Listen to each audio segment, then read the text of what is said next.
On that sweltering morning of April 12, 1861, the Louisiana sun hung over the Beaumont plantation like a malevolent eye, its merciless rays already promising another day of suffering for the 300 souls who toiled beneath its gaze. The air itself seemed thick with oppression, heavy with the scent of magnolia blossoms blooming in obscene beauty while human beings withered in bondage just yards away. Through the pre-dawn darkness of the slave quarters, Dinah moved with the practiced silence of a woman who had learned that survival depended on invisibility. At 28, her body bore the cartography of cruelty. Scars from the overseer's whip crisscrossed her back like the tributaries of some hellish river, and her left hand, missing 2 fingers lost to Thomas Whitmore's lesson 3 years prior, served as a constant reminder of the price of defiance in this world built on human suffering. The quarters themselves stood as a testament to the calculated dehumanization that defined plantation life. Rows of crude wooden cabins, each no larger than a horse stall, housed entire families in conditions that would shame a prison warden. The walls were thin enough that every sob, every prayer, every cry of pain echoed through the night, creating a symphony of despair that had become the soundtrack of Dinah's existence. She paused outside the cabin that had once housed her sister, Mercy, now standing empty since the terrible night 6 months ago when the 14-year-old girl had chosen death over continued violation at the hands of Thomas Whitmore. The rope marks on the old oak tree behind the quarters had long since healed, but the wound in Dinah's soul remained as fresh as the day she had cut down her sister's lifeless body. At 4:30, the plantation bell began its harsh clanging as it had every morning for the past decade, summoning the slaves to another day of unpaid labor. Dinah joined the stream of humanity flowing toward the main house, her bare feet silent on the packed earth worn smooth by countless generations of bondage. Before them, the Beaumont mansion rose like a monument to hypocrisy. Its pristine white columns and manicured gardens created a stark contrast to the squalor of the quarters. Built with slave labor and maintained by slave hands, it stood as a testament to the wealth that could be extracted from human misery when conscience was abandoned and cruelty elevated to an art form. Dinah entered through the servants' entrance, a narrow door leading directly to the kitchen complex where she had spent the last 5 years of her life. By 3 o'clock in the morning, the kitchen was already alive with activity when the bread ovens were first lit. 12 women worked in the sweltering space, their movements choreographed by years of routine and the ever-present threat of punishment for any perceived laziness. "Lord, have mercy on us all," whispered Celia, an older woman whose gray hair was hidden beneath a faded head wrap. Standing at the massive preparation table, her arthritic hands worked mechanically as she cleaned vegetables for the day's meals. "You hear what they saying about Miss Catherine's wedding?" Dinah's hands never paused in their work as she began preparing the elaborate breakfast that would soon grace the Beaumont family table. "What they saying, Celia?" 3 days from now, she going to marry that devil Thomas Whitmore." Celia's voice dropped to barely a whisper. "Going to make him family. Going to give him even more power over us than he already got."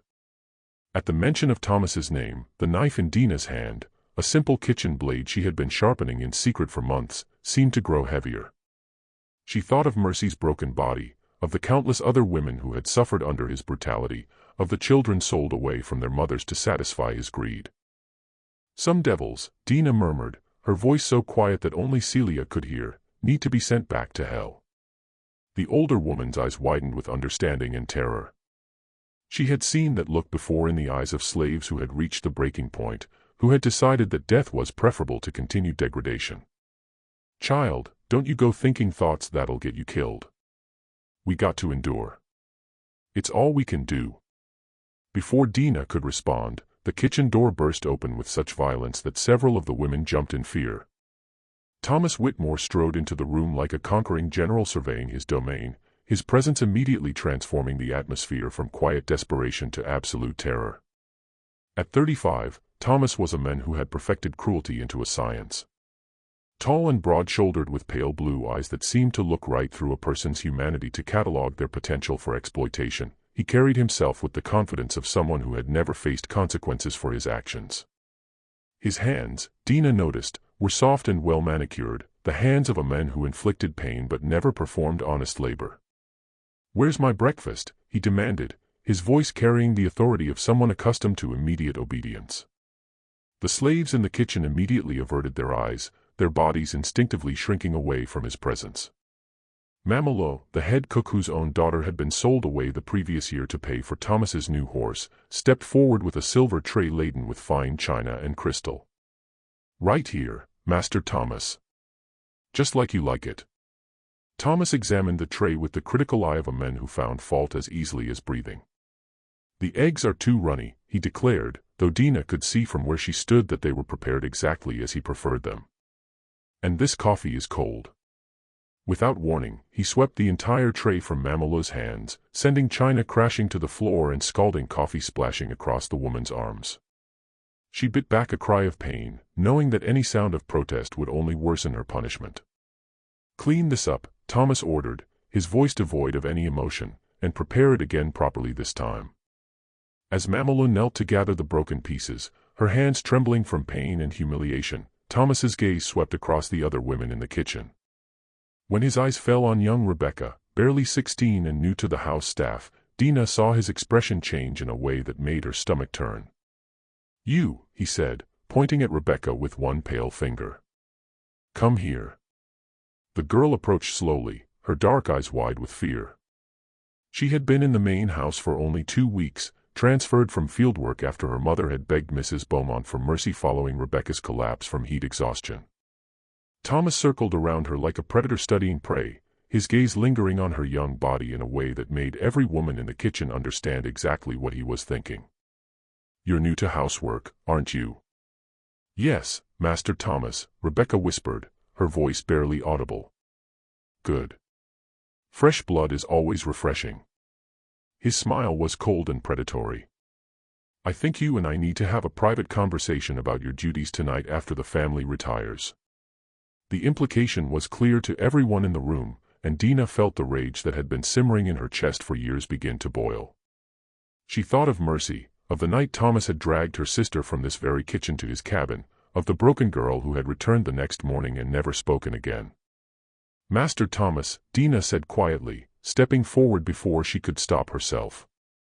Every eye in the kitchen turned toward her, and she could feel Celia's terrified gaze boring into her back. Thomas turned slowly, his pale eyes narrowing as they focused on her scarred face. "Did I give you permission to speak?" "No, Master Thomas." "But Rebecca, she's still learning the house savories. Maybe someone with more experience should help train her first." The silence that followed was deafening. Thomas studied Dinah with the calculating gaze of a man trying to determine whether he was being challenged or simply offered a more convenient arrangement. Finally, his lips curved into that cold smile that never reached his eyes. "How thoughtful of you, Dinah.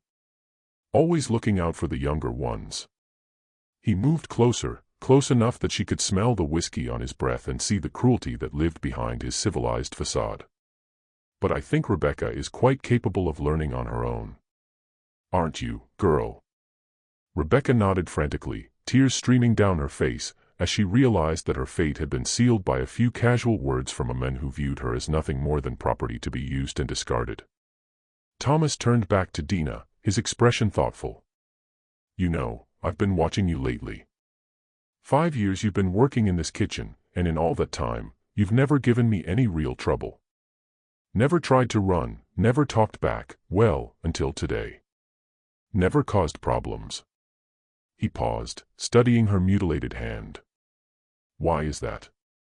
Dinah met his gaze for just a moment before lowering her eyes in the submissive gesture that was expected of her.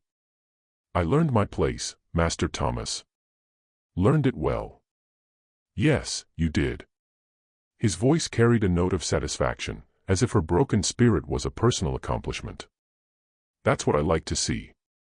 Intelligence in a slave is valuable as long as it's properly directed." He reached out and lifted her chin with one finger, forcing her to look at him. "You'll be serving at the head table during my wedding feast. I want someone reliable there, someone who understands the consequences of disappointing me." "Yes, Master Thomas." "Good." He released her and stepped back, his gaze once again sweeping across the assembled women. "And ladies, let me remind you that this is going to be a very special occasion. Miss Catherine and I are beginning a new chapter in our lives, and I expect everything to be perfect. Any disruptions will be dealt with severely." As he turned to leave, Thomas paused at the door and looked back at Rebecca, who was still trembling with fear. "Don't forget our appointment tonight, girl. I'll be expecting you." After he left, the kitchen remained silent for several long minutes. Finally, Rebecca collapsed to her knees, her sobs echoing off the walls as the full weight of her situation crashed down upon her. The other women gathered around her, offering what comfort they could, but everyone understood that there was nothing they could do to save her from what was coming. Dinah returned to her work, her movements calm and methodical, but inside the fire of rage burned brighter than ever. She thought of all the women who had suffered under Thomas's brutality, of all the children torn from their mothers' arms, of all the men beaten to death for the crime of showing dignity in the face of degradation.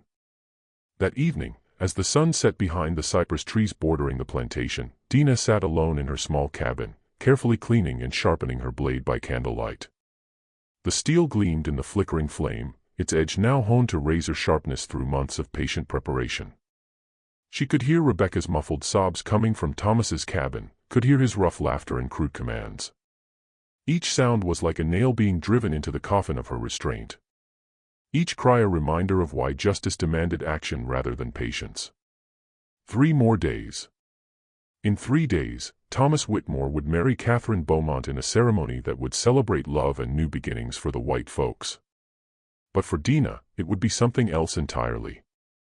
It would be the night when the scales of justice would finally be balanced, when the debt of blood and suffering would be paid in full. The wedding celebration would become a funeral, and the man who had destroyed so many lives would finally face the consequences of his cruelty.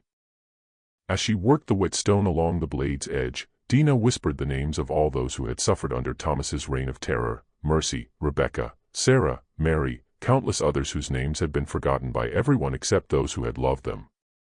Tomorrow, the preparations for the wedding would begin in earnest. The main house would be transformed into a vision of southern elegance with flowers and fine linens and crystal chandeliers. The guests would arrive from across Louisiana, dressed in their finest clothes and ready to celebrate the union of 2 prominent families. But beneath the surface of all that beauty and refinement, something else was stirring, something that had been building for years in the hearts of the oppressed, something that could no longer be contained by chains or whips or the threat of death. The storm clouds were gathering on the horizon, both literally and figuratively.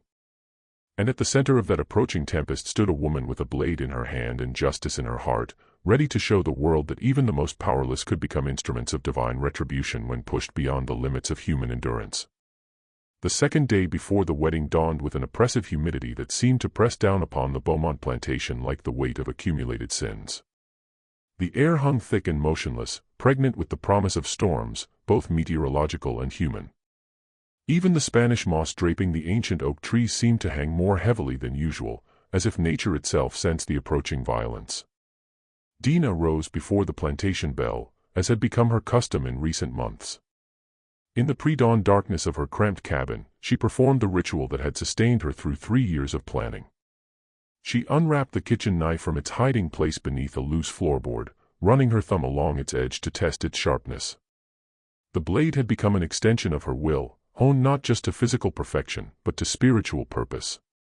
The steel whispered against the whetstone as she made her final adjustments, each stroke a prayer for justice, each pass of the blade a promise to the dead. In the flickering candlelight, her reflection in the metal looked like that of an avenging angel, scarred, determined, and utterly without mercy for those who had shown none to others. By the time the plantation bell began its harsh clanging, Dinah had already hidden the weapon and assumed the mask of submission that had protected her for so long. She joined the stream of slaves making their way to the main house, but today she noticed things she had never seen before, or perhaps had never allowed herself to see. The fear in the eyes of the house slaves was deeper than usual, tinged with a desperation that spoke of recent horrors. Young Rebecca walked among them like a ghost, her spirit visibly broken by whatever Thomas had done to her the previous night. Her dress was torn and hastily mended, and purple bruises marked her throat like a necklace of shame. "Sweet Jesus," whispered Celia as she fell into step beside Dinah. "Look what that devil done to that poor child." Dinah's jaw tightened, but she kept her voice level. "Some debts," she murmured, "can only be paid in blood." The kitchen was already a hive of frantic activity when they arrived. Mrs. Beaumont had issued orders that the wedding feast must surpass anything ever attempted on the plantation, a display of wealth and refinement that would cement the family's status among Louisiana's elite. The menu she had dictated required 3 days of preparation and would feed 200 guests with delicacies imported from New Orleans and beyond. Mamalo stood at the center of the chaos, her burned arms wrapped in crude bandages as she directed the preparation of elaborate dishes that most of the slaves would never taste. Her daughter's absence, sold away to pay for Thomas's gambling debts, had aged her visibly, but she worked with the mechanical precision of someone who had learned that survival depended on perfect execution of impossible demands. "Dinah," she called out. "You take charge of the appetizers. Mrs. Beaumont wants them fancy little things she saw at the governor's mansion last year. Says if we can't make them proper, she'll have us all whipped." Dinah nodded and moved to her station, her hands beginning the delicate work of preparing canapés and hors d'oeuvres that would grace the tables of people who viewed her as livestock. As she worked, she listened to the conversation swirling around her, gathering intelligence that might prove useful in the days to come. "They tell there's going to be military men at the wedding," whispered Sarah, a young woman who worked in the laundry. "Officers from the new Confederate Army. They say the war's coming for sure now." "Good," muttered old Moses, who, despite his 70 years, was still forced to work in the stables. "Maybe them Yankees will come down here and set us all free." "Hush that talk," Celia warned, glancing nervously toward the door. "You know what happens to slaves who talk about freedom. Remember what they done to Samuel when he was caught with that abolition newspaper." Dinah remembered. Samuel had been made an example of, publicly whipped until his back was raw meat, then sold to a sugar plantation where the mortality rate was so high that it was considered a death sentence.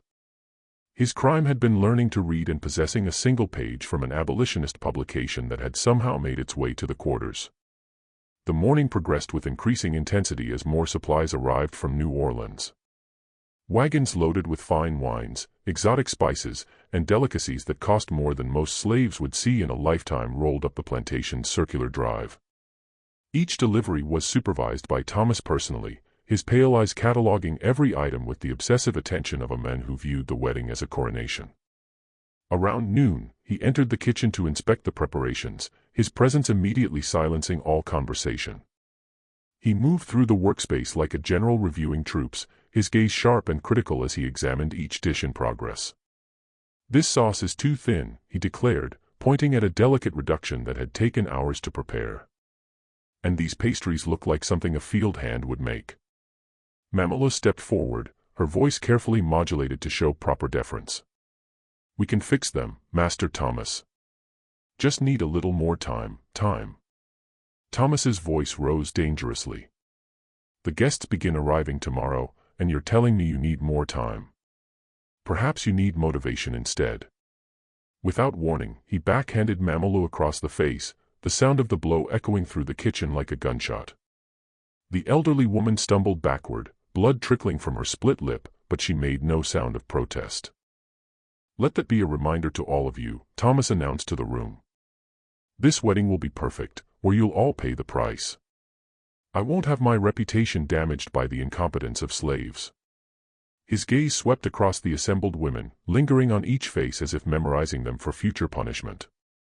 When his eyes met Dinah's, she saw something that made her blood run cold, a predatory interest that went beyond mere cruelty. "Dinah," he said, his voice taking on a conversational tone that was somehow more threatening than his anger. "Walk with me." She set down her knife and followed him out of the kitchen, her heart pounding but her face remaining impassive. He led her through the main house, past rooms filled with wedding preparations, flowers being arranged, silver being polished, furniture being repositioned to accommodate the expected crowd. They emerged onto the grand veranda that overlooked the plantation's gardens, where Thomas paused to light a cigar. The afternoon sun beat down mercilessly, and in the distance, Dinah could see field slaves working under the watchful eyes of armed overseers. "You know," Thomas said, blowing smoke into the humid air, "I've been thinking about our conversation yesterday. About your concern for young Rebecca." Dinah remained silent, knowing that any response could be twisted into insubordination. "It showed initiative," he continued. "Intelligence. The kind of qualities that could be useful in the right circumstances." He turned to face her, his pale eyes studying her scarred features with unsettling intensity. After the wedding, when things settle down, I think you and I should have a more detailed discussion about your future here." The implication was clear, and Dinah felt the familiar rage building in her chest. But she had learned to channel that anger, to use it as fuel for the fire of justice that burned within her. "Yes, Master Thomas," she said quietly. "Good." He smiled, that cold, predatory smile. "I have a feeling we're going to work very well together." As they walked back toward the kitchen, Thomas continued his monologue, describing his plans for expanding his authority on the plantation and his vision for the future of the Confederacy. He spoke of slaves as if they were livestock, discussing breeding programs and punishment techniques with the casual air of a man discussing the weather. "The key," he explained, "is to break their spirit early and completely. Take your sister, for example. She had too much fire in her, too much defiance. If I had gotten to her sooner, shaped her properly, she might still be alive and useful." Dinah's hand instinctively moved toward the hidden knife, but she forced herself to remain calm. Soon, she told herself. Very soon, this monster would pay for every life he had destroyed. That evening, as the sun set behind the cypress trees, the plantation took on an almost festive atmosphere. Lanterns were hung throughout the gardens, and the sound of musicians practicing drifted from the main house. To an outside observer, it might have seemed like a scene from a romantic novel, a grand southern estate preparing for a fairy tale wedding. But in the slave quarters, the mood was very different. Rebecca sat outside her cabin, staring into space with the hollow eyes of someone whose soul had been murdered, even though her body remained alive. Other women gathered around her, offering what comfort they could, but everyone understood that some wounds never healed. Dinah sat apart from the others, her back against the wall of her cabin as she watched the preparations continue. Tomorrow, the guests would begin arriving, plantation owners from across Louisiana, politicians, military officers, society ladies in their finest gowns. They would come to celebrate love and new beginnings, to toast the union of two prominent families. But they would witness something very different. As the night deepened and the quarters grew quiet, Dinah made her final preparations. She checked the knife one last time, ensuring that its edge was perfect and its balance true. She reviewed her plan, considering every possible contingency, every potential obstacle. The wedding would take place in the garden at sunset, followed by a reception that would last well into the night. The newlyweds would retire to the bridal suite sometime after midnight when the guests were too drunk on champagne and southern hospitality to notice anything amiss. And that was when justice would finally come to the Beaumont plantation. Dinah closed her eyes and whispered a prayer, not for forgiveness, for she knew that what she was about to do was beyond redemption in the eyes of white society, but for strength. Strength to see it through. Strength to make her sister's death mean something. Strength to show the world that even the most powerless could become instruments of divine retribution. In the distance, thunder rumbled across the Louisiana sky, and the first drops of rain began to fall. The storm was coming, in more ways than one. And at its center stood a woman with a blade in her hand and justice in her heart, ready to transform a wedding celebration into a funeral that would be remembered for generations to come. April 15, 1861, dawned with an eerie stillness that seemed to press down upon the Beaumont plantation like a suffocating blanket. The storm clouds that had been gathering for days hung low and threatening, casting everything in a sickly yellow light that made even the grandest preparations seem somehow ominous. The air itself felt charged with electricity, as if the very atmosphere was holding its breath in anticipation of the violence to come. Dinah rose before dawn, as she had every day for the past 5 years. But today felt different. Today carried the weight of destiny. She dressed carefully in the clean white dress and apron that had been provided for the wedding service, her movements deliberate and calm. The kitchen knife, now honed to a deadly edge, was carefully concealed in a specially sewn pocket within her apron, a modification she had made weeks ago in preparation for this moment. The main house buzzed with activity as guests began arriving from across Louisiana and beyond. Carriages rolled up the circular drive in an endless procession, disgorging wealthy plantation owners, their wives draped in silk and jewels, and their sons dressed in the gray uniforms of the newly formed Confederate States of America. The sound of horses' hooves and carriage wheels on gravel created a constant rhythm that seemed to echo the beating of Dinah's heart. She worked in the kitchen with mechanical precision, her hands steady as she arranged delicate pastries and garnished elaborate dishes that would soon grace the tables of people who viewed her as less than human. Around her, the other slaves moved with nervous energy, aware that any mistake today would result in severe punishment. The kitchen had been transformed into a military operation, with Mamula commanding her troops with the efficiency of a general preparing for battle. "Lord have mercy," whispered Celia, as she peered out the kitchen window at the arriving guests. "Ain't seen this many white folks in one place since the governor's ball last year. Look at all them fancy carriages." Dinah glanced up from her work to see Thomas Whitmore greeting guests on the front steps, resplendent in a new black suit that had been tailored specifically for the occasion. His boots gleamed with fresh polish, and his hair was slicked back with pomade. He moved with the confidence of a man who believed himself untouchable, his laughter carrying across the grounds as he accepted congratulations from his peers. "He looks mighty pleased with himself," observed Mamula, her voice heavy with disgust as she watched Thomas embrace a Confederate colonel. "Marrying into the Beaumont family going to make him one of the most powerful men in the parish. God help us all." "A power built on blood and suffering," Dinah murmured, her fingers unconsciously touching the hidden blade. "Such power don't last." As the afternoon wore on, the wedding ceremony took place in the plantation's garden beneath an elaborate archway of white roses and magnolia that had taken the house slaves 3 days to construct. Dinah watched from the kitchen window as Miss Catherine, beautiful in her grandmother's lace wedding gown, exchanged vows with Thomas Whitmore. The bride's face glowed with happiness, completely unaware of the monster she was binding herself to for what she believed would be the rest of her life. The ceremony was conducted by Reverend Thibodeau, a man whose sermons regularly justified slavery as God's will while conveniently ignoring the parts of Scripture that spoke of justice and mercy. His voice carried across the garden as he pronounced the couple man and wife, his words seeming to hang in the heavy air like a curse. The ceremony concluded with thunderous applause from the assembled guests, and the newlyweds were showered with rice and flower petals as they made their way toward the main house for the reception. Thomas's smile was triumphant, the expression of a predator who had successfully infiltrated the hen house. Catherine clung to his arm, radiant with joy and completely oblivious to the darkness that lurked behind her new husband's charming facade. As evening approached, the wedding feast began in earnest. The dining room had been transformed into a vision of southern elegance with crystal chandeliers casting warm light over tables laden with the finest china and silver. The walls were draped with silk bunting in the colors of the Confederacy, and elaborate floral arrangements filled every corner with the cloying scent of magnolia and jasmine. Dinah took her position as instructed, serving at the head table where the bride and groom sat surrounded by the most prominent guests. She moved like a ghost among the revelers, refilling wine glasses and replacing empty plates with fresh courses.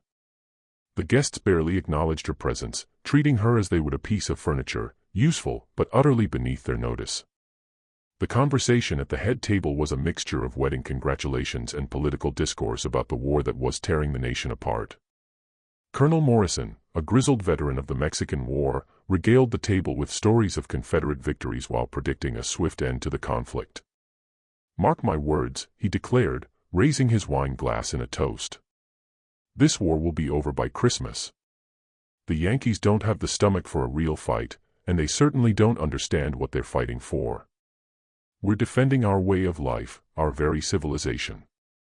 Thomas nodded enthusiastically, his own glass raised high. "To the Confederacy," he proclaimed, "and to the natural order that God has established. May we always remember that some are born to rule and others to serve." The guests drank to his words with enthusiasm, their laughter and conversation growing louder as the wine flowed freely. Stories were shared of successful slave auctions, profitable cotton harvests, and the glorious future that awaited the Confederate States of America. Each word was like a knife in Dinah's heart, a reminder of the countless lives destroyed by the people celebrating around her. Thomas, however, watched her with those cold, calculating eyes throughout the evening. Several times, Dinah felt his gaze upon her, studying her movements with the intensity of a hunter tracking prey. When she leaned forward to refill his wine glass, he spoke quietly, his words meant for her ears alone. "You're doing excellent work tonight, Dinah. Very attentive." His hand brushed against hers as she poured, the contact deliberate and threatening. "I have a feeling you and I are going to work very well together in the years to come." After all, a man in my new position needs reliable assistance. Dinah kept her expression neutral, but inside her rage burned like molten iron. Thank you, Master Thomas. As the evening progressed, the guests grew increasingly intoxicated, their inhibitions lowered by champagne and the intoxicating belief in their own superiority. The conversation turned to more explicit discussions of slave management, with various plantation owners sharing their methods for maintaining discipline and maximizing productivity from their human property. The key, explained Judge Bogard, a corpulent man whose plantation was notorious for its brutality, is to make examples early and often. Show them what happens to those who step out of line, and the rest will fall into place. Absolutely, agreed Thomas, his voice carrying the authority of someone who had perfected the art of human degradation. Fear is the most effective tool we have. Fear and the occasional reward for good behavior. It's all about understanding the animal nature of the Negro mind. Near midnight, Thomas rose from his chair and tapped his wine glass with a silver spoon, calling for attention. The room gradually quieted as all eyes turned toward the groom, who stood with one hand resting possessively on his bride's shoulder. My friends, Thomas began, his voice carrying easily across the room. This has been the most wonderful day of my life. Not only have I married the most beautiful woman in Louisiana, but I've also gained a family and a legacy that will endure for generations. The guests applauded enthusiastically, and Thomas raised his glass in a toast. To the Beaumont family, to the glorious Confederacy, and to the natural order that God has established, with each man knowing his place and keeping to it. As the guests drank to his words, Thomas's eyes found Dinah across the room. His smile was cold and predatory, a silent promise of the suffering he intended to inflict upon her and others like her. But Dinah smiled back, an expression so subtle that only Thomas could see it. It was the smile of someone who knew a secret, someone who held power that others could not imagine.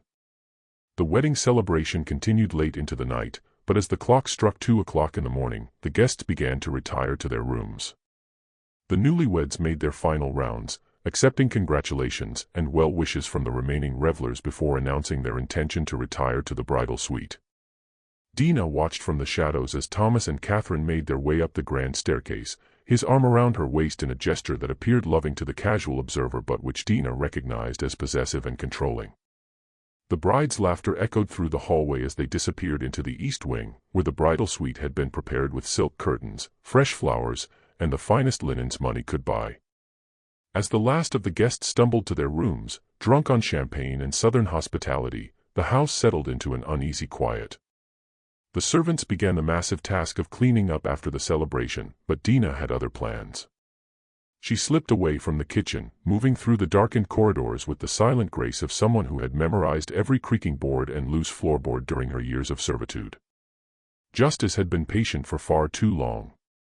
Tonight, it would finally have its due. The grandfather clock in the main hall chimed 2:30 as Dinah made her way toward the east wing, the kitchen knife warm in her hand. The blade caught the faint moonlight that filtered through the hallway windows, its edge gleaming with deadly promise. She had dreamed of this moment for 3 years, had planned every detail with the patience of someone who understood that justice delayed was not justice denied. The east wing of the Beaumont mansion lay shrouded in darkness, broken only by the faint glow of candlelight seeping from beneath the door of the bridal suite. Dinah paused in the hallway, her bare feet silent on the polished wooden floors as she listened to the sounds within. She could hear Thomas's voice, low and commanding, followed by Miss Catherine's nervous laughter, the sound of a young woman trying to please a husband she didn't truly know. The blade felt warm in Dinah's hand as she withdrew it from its hiding place, the steel catching the faint moonlight that filtered through the tall windows. This knife had become more than a tool. It was an instrument of justice, honed not just to physical perfection but to spiritual purpose. Every night for months, she had sharpened it while whispering the names of the dead, preparing for this moment when the scales would finally be balanced. She tested the door handle and found it unlocked, the arrogance of people who had never known fear, who had never imagined that their victims might one day become their executioners. The mechanism turned without sound, and Dinah eased the door open just wide enough to slip inside, her movements as fluid and silent as smoke. The bridal suite was illuminated by dozens of candles, their flickering light casting dancing shadows on the silk-draped walls. The room had been transformed into a temple of luxury, Persian carpets covered the floors, crystal decanters filled with expensive liquor sat on mahogany tables, and the massive four-poster bed was draped with curtains of the finest lace. It was a room designed to celebrate love and new beginnings. But tonight, it would witness something far different. Thomas stood near the window, still partially dressed in his wedding clothes, a glass of brandy in his hand as he gazed out at the plantation grounds that would soon be partially his to command. Miss Catherine sat on the edge of the bed, her wedding gown replaced by a delicate white nightgown that made her look even younger than her 19 years. Her face was flushed with wine and anticipation, her eyes bright with the trust of someone who had never experienced true cruelty. "Come here, my dear," Thomas said, his voice carrying the same commanding tone he used with slaves. "It's time you learned what it means to be a wife." Miss Catherine rose obediently, moving toward her new husband with the trusting innocence of someone who had been raised to believe that marriage was a fairy tale and that all men were honorable. She had no way of knowing that the man she had just married was a monster, that his hands had brought suffering to countless women who looked just like the shadow now moving silently through her bridal chamber. Dinah stepped from behind the heavy curtains, the blade raised and ready. For a moment, time seemed suspended, Thomas turning toward the movement, his eyes widening in shock and recognition, Miss Catherine's mouth opening in a scream that would never come, the candle flames flickering as if responding to the presence of death itself.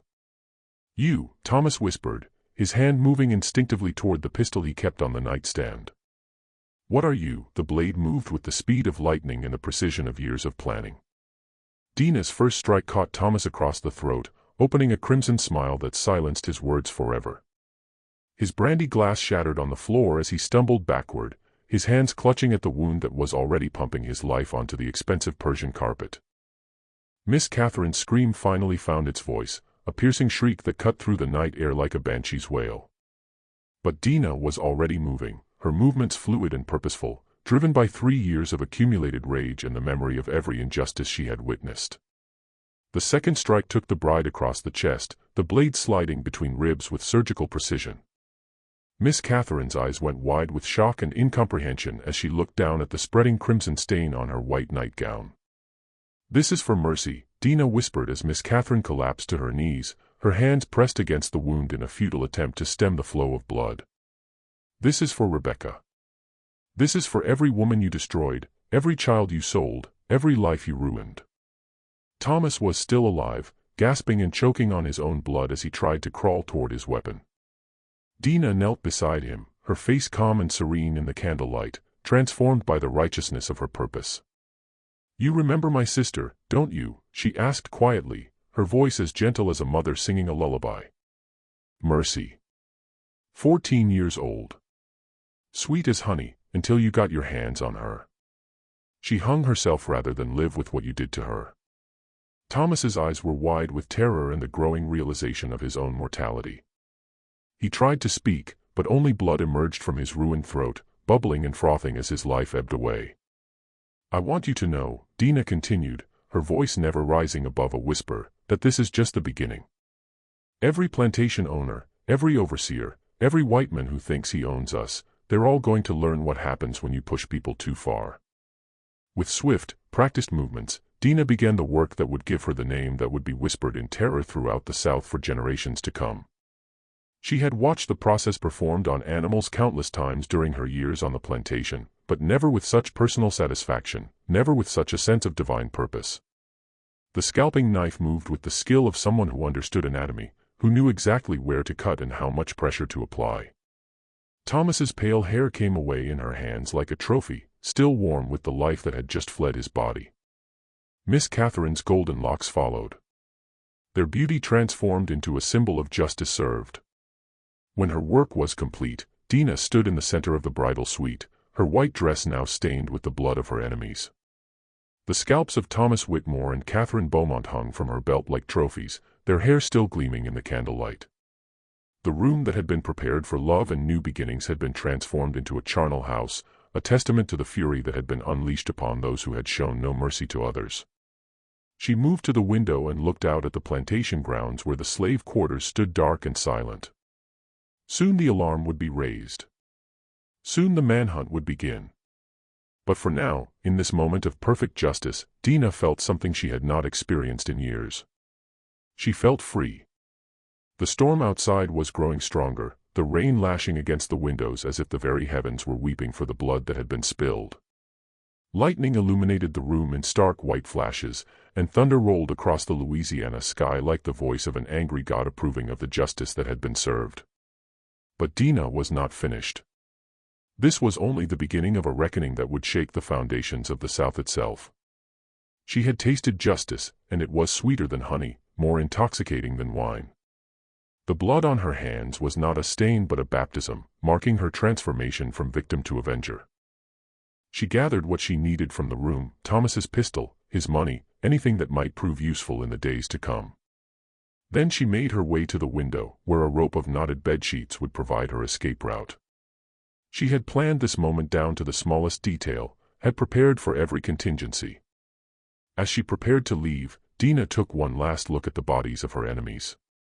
Thomas Whitmore, the man who had terrorized the slave quarters for 5 years, lay in a pool of his own blood, his scalped head a grotesque reminder of his mortality. Catherine Beaumont, innocent of her husband's crimes but complicit in the system that enabled them, had paid the price for the sins of her class. Justice, Dinah whispered to the dead, has finally come to the Beaumont plantation. With that, she slipped through the window and into the storm-lashed night, beginning a journey that would transform her from a plantation slave into a legend that would haunt the nightmares of slaveholders throughout the South. The woman who had entered that room was gone forever, replaced by something far more dangerous, an instrument of divine retribution, a reminder that even the most powerless could become agents of justice when pushed beyond the limits of human endurance. The legend of Dinah of New Orleans had begun, written in blood and sealed with the scalps of those who had thought themselves beyond the reach of consequence. And in the slave quarters of 100 plantations, when the work was done and the masters were asleep, her story would be told in whispers, the story of the woman who had refused to bow, who had taken up the blade of vengeance, and who had shown that even in the darkest of times, justice could still find a way. Dawn broke gray and violent over the Beaumont plantation, the storm having raged throughout the night with an intensity that seemed to mirror the chaos about to engulf the estate. The discovery of the bodies came at first light when Mrs. Beaumont, concerned by her daughter's absence from breakfast and the unusual silence from the bridal suite, sent Celia to check on the newlyweds. The screams that echoed from the east wing could be heard across the entire plantation, a sound of such pure horror that it sent birds fleeing from the trees and caused every slave in the quarters to freeze in terror. The sound seemed to go on forever, rising and falling like a siren's wail, until other house slaves rushed to Celia's aid and found her collapsed in the doorway of what had been the bridal suite. Within minutes, the main house was swarming with guests, servants, and family members, all drawn by the commotion but few brave enough to enter the blood-soaked chamber. Those who did venture inside emerged pale and shaken, some rushing outside to vomit in the garden, others simply standing in stunned silence as they tried to process what they had witnessed. Master Beaumont stood in the doorway of what had been his daughter's bridal suite, his face ashen and his hands trembling as he surveyed the carnage. The bodies of Thomas and Catherine lay where they had fallen, their scalped heads a grotesque testament to the fury that had been unleashed upon them. Blood had soaked into the expensive carpets and splattered across the silk wallpaper, transforming the elegant room into a scene from a nightmare. "Dear God in heaven," whispered Colonel Morrison, one of the wedding guests and a prominent plantation owner from Baton Rouge. His military bearing had deserted him entirely as he stared at the mutilated corpses. What manner of beast could have done this?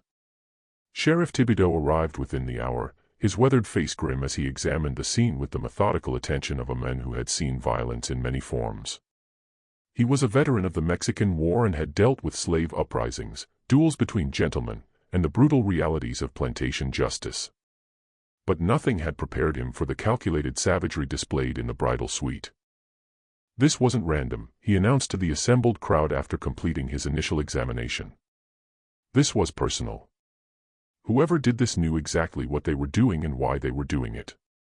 The precision of the cuts, the deliberate nature of the scalping, this was planned." The investigation began immediately, with every slave on the plantation subjected to intense questioning.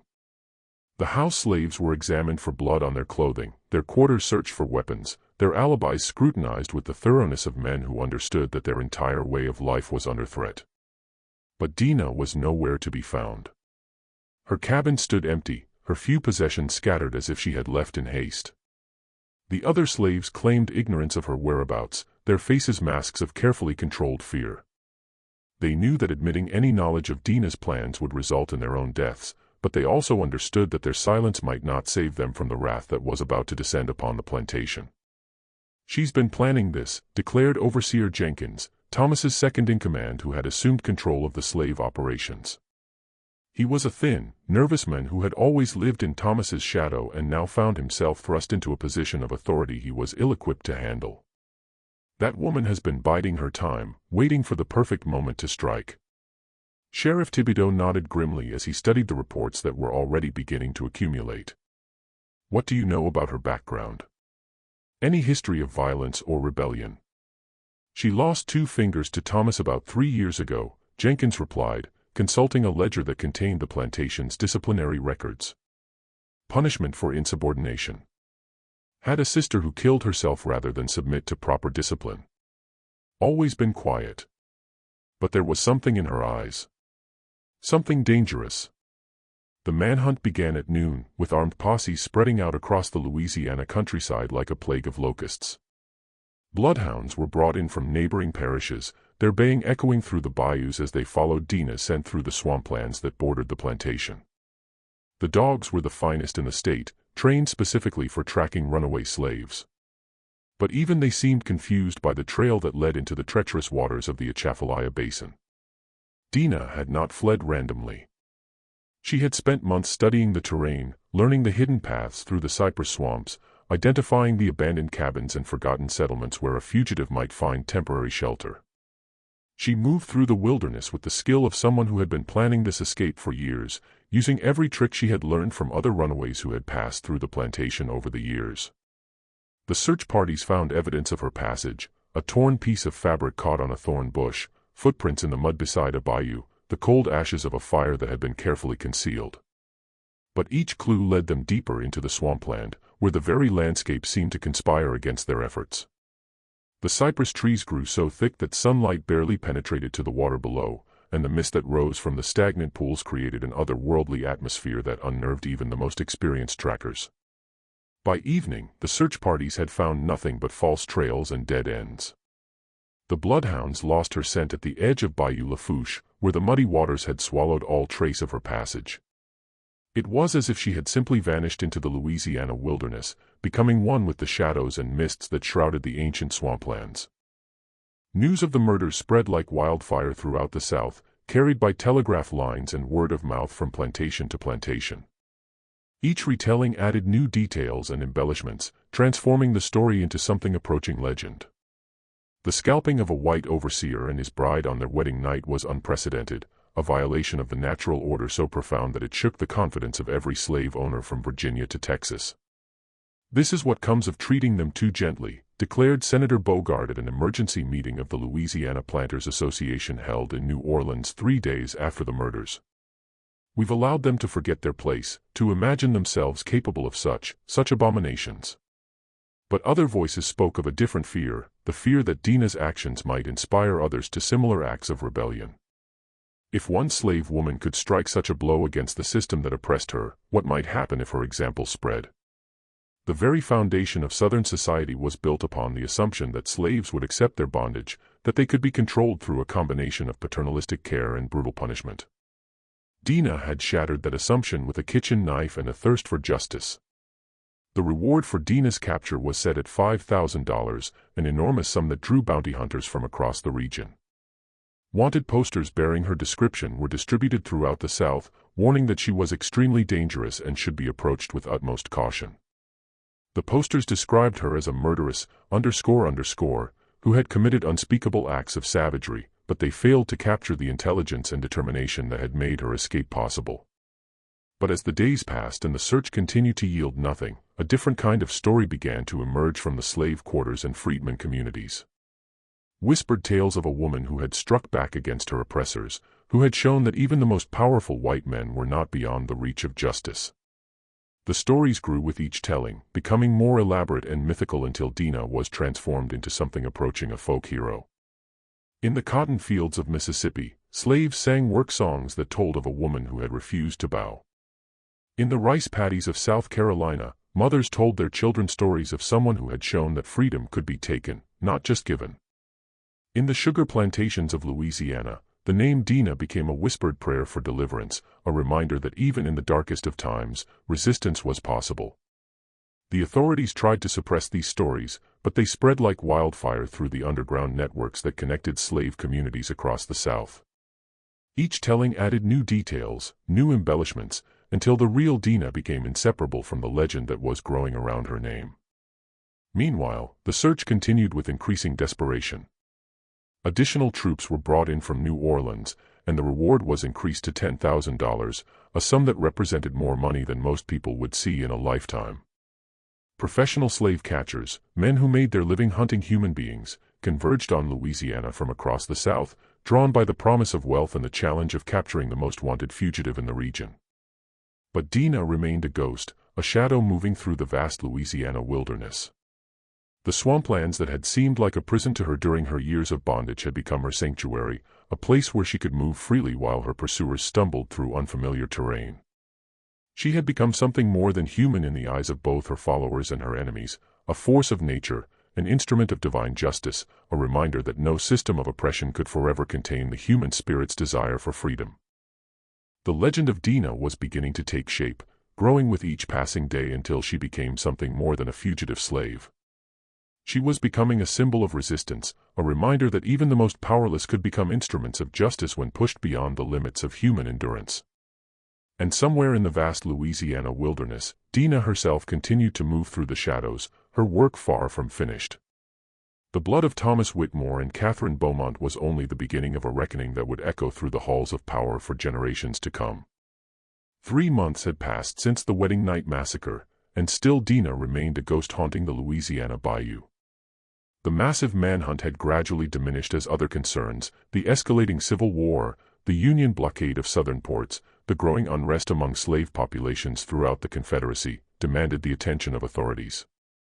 But the legend of the woman who had scalped an overseer and his bride continued to grow, spreading like wildfire through the underground networks that connected oppressed communities across the South.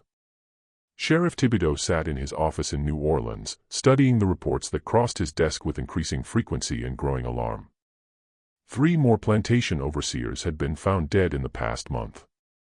Each killed with the same surgical precision, each scalped with the same methodical care that had marked the Beaumont murders. The pattern was unmistakable, and the message was clear: Dinah was not finished with her work. "She's moving through the parishes like a plague," he muttered to his deputy, a young man named Baudrose whose hands shook slightly whenever Dinah's name was mentioned. Lafouche, Terrebonne, now St. Mary. Always targeting the worst of them, the overseers known for their cruelty, the masters who treat their slaves like animals.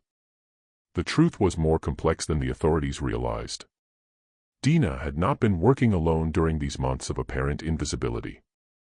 In the hidden communities of escaped slaves that existed in the deepest parts of the swampland, settlements that had grown up around abandoned sugar mills and forgotten trading posts, she had found others who shared her hunger for justice. Former slaves who had fled their plantations, freedmen who had lost family members to the brutalities of the system, even some sympathetic Creoles who understood that the institution of slavery was a cancer eating at the soul of Louisiana. They called themselves the Bayou Shadows, and under Dinah's leadership, they had become something unprecedented in the antebellum South, an organized resistance movement dedicated to striking back at the heart of the plantation system. Their numbers had grown slowly but steadily as word of their existence spread through the secret channels that connected slave communities across the region. Dinah herself had been transformed by her months in the wilderness. The soft-spoken kitchen slave was gone forever, replaced by a woman whose very presence commanded respect and inspired both devotion and fear.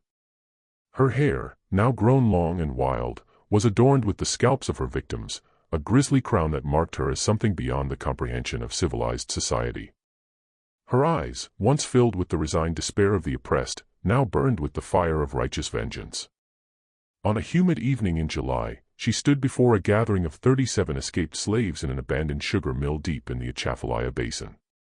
The building, long since reclaimed by the swamp, provided perfect concealment for their meetings. Its broken walls and vine-covered machinery created a cathedral of resistance, a place where the oppressed could gather to plan their rebellion against a system that had denied their humanity for generations. The war between the whites grows stronger, Dinah announced, her voice carrying the authority of someone who had looked death in the face and emerged victorious.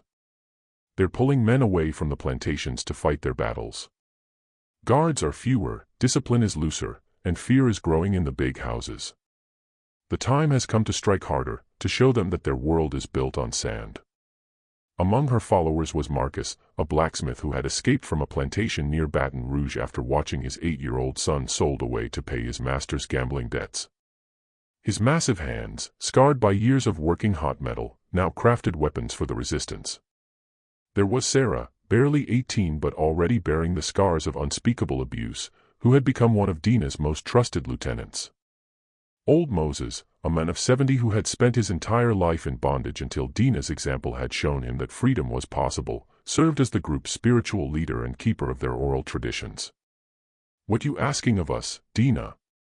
Marcus asked, his voice heavy with the weight of years of suffering. "We've been hitting the overseers, the worst of the masters. But they got the army now. They got more guns, more men hunting us." Dinah smiled, an expression that no longer held any trace of the woman she had once been. The months of living as a hunted fugitive, of striking back against her oppressors, had burned away everything soft and vulnerable, leaving only the hard core of her determination. "They got numbers," she replied, "but we got something they don't understand. We got nothing left to lose and everything to gain. We know these swamps better than they ever will. We know which of their slaves are ready to rise up, which of their house servants are willing to open doors in the night." She moved to a crude map drawn on a piece of bark, marking locations with charcoal. The map showed the network of plantations that surrounded the basin, each one a potential target for their operations. "The Russo plantation," she said, pointing to a mark near the eastern edge of the swamp. "Old man Russo died last month, and his son is too busy playing soldier to pay attention to his property. The overseer there, Bodros, he's the one who sold Marcus's boy. Time he paid for that sin." Marcus's eyes hardened at the mention of his son, and several other members of the group nodded in agreement. They had all suffered under the plantation system, had all lost family members to its insatiable appetite for human misery. "The Dumont estate," Dinah continued, marking another location. "The master there thinks he's safe because he treats his house slaves well. But he's got field hands working 16-hour days in this heat. And the Boucher Sugar Works, they've been working slaves to death for years, replacing them faster than they can die." The raids that followed were swift and merciless, executed with the precision of a military operation. The bayou shadows struck like vengeful spirits, appearing out of the mist-shrouded swamps to deliver death to those who had profited from human misery. But they were careful to spare the innocent. House slaves were given the choice to flee or remain, children were never harmed, and even some of the white women were allowed to live if they had shown kindness to their slaves. The psychological impact was devastating. Plantation owners throughout Louisiana began sleeping with loaded weapons beside their beds, their dreams haunted by visions of scalped corpses and blood-soaked bridal suites. Some abandoned their estates entirely, fleeing to the relative safety of New Orleans or Mobile. Others hired additional guards, turning their homes into armed fortresses surrounded by patrols and watchmen. But no amount of security could protect them from the fear that Dinah had unleashed, the fear that their victims might one day become their executioners, that the system they had built on human suffering might collapse under the weight of its own cruelty.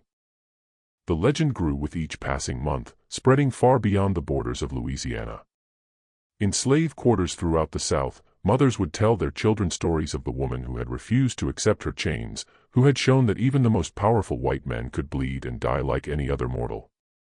The stories changed with each telling, becoming more elaborate and mythical until Dinah was transformed into something approaching a supernatural force.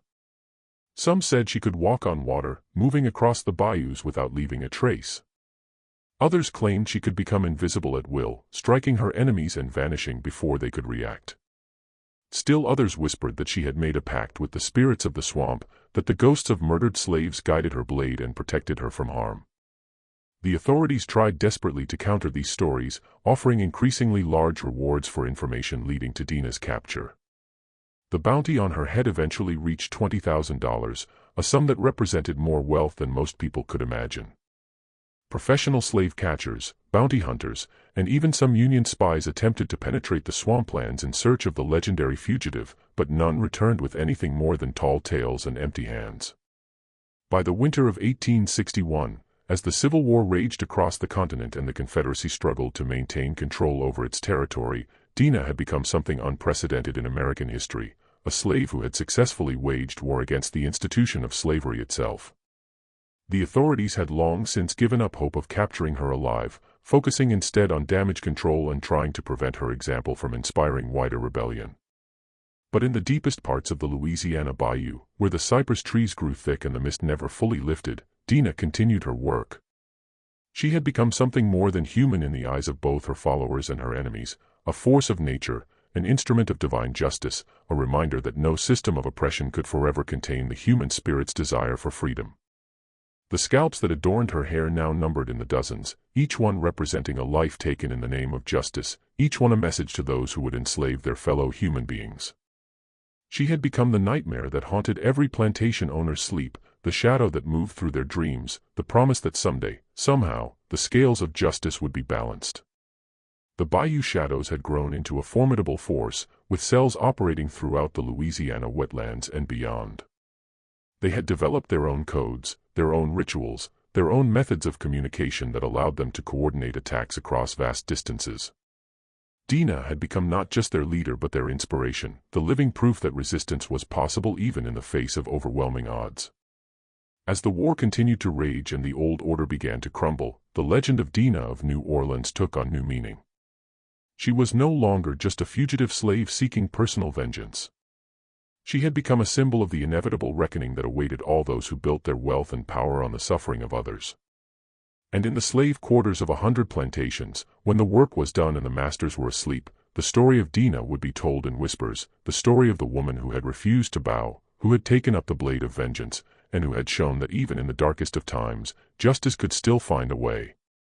The legend of Dinah of New Orleans had become immortal, a testament to the power of resistance and the unbreakable nature of the human spirit. And though the Civil War would eventually end slavery as an institution, the memory of her defiance would echo through the generations, a reminder that freedom is never given, it must always be taken. In the mist-shrouded bayous of Louisiana, where the Spanish moss hangs like funeral shrouds and the water runs dark with the memories of the past, they say that Dinah still walks. They say that on certain nights, when the moon is dark and the wind carries the scent of magnolia and blood, you can still hear her moving through the swamps, the woman who scalped the overseer and the bride, the woman who showed the world that even chains cannot bind a soul determined to be free. Her story became a beacon of hope for the oppressed and a warning to the oppressor, a reminder that justice, though it may be delayed, will never be denied. The woman who had once been nothing more than property, whose life had been valued less than that of a horse or a piece of farm equipment, had transformed herself into something that would outlive empires and echo through eternity. The legend of Dinah of New Orleans, the slave who scalped the overseer and the bride on the wedding night of 1861, had become a testament to the power of the human spirit to overcome even the most brutal oppression, and a promise that no system built on cruelty and injustice can stand forever against the tide of righteous vengeance.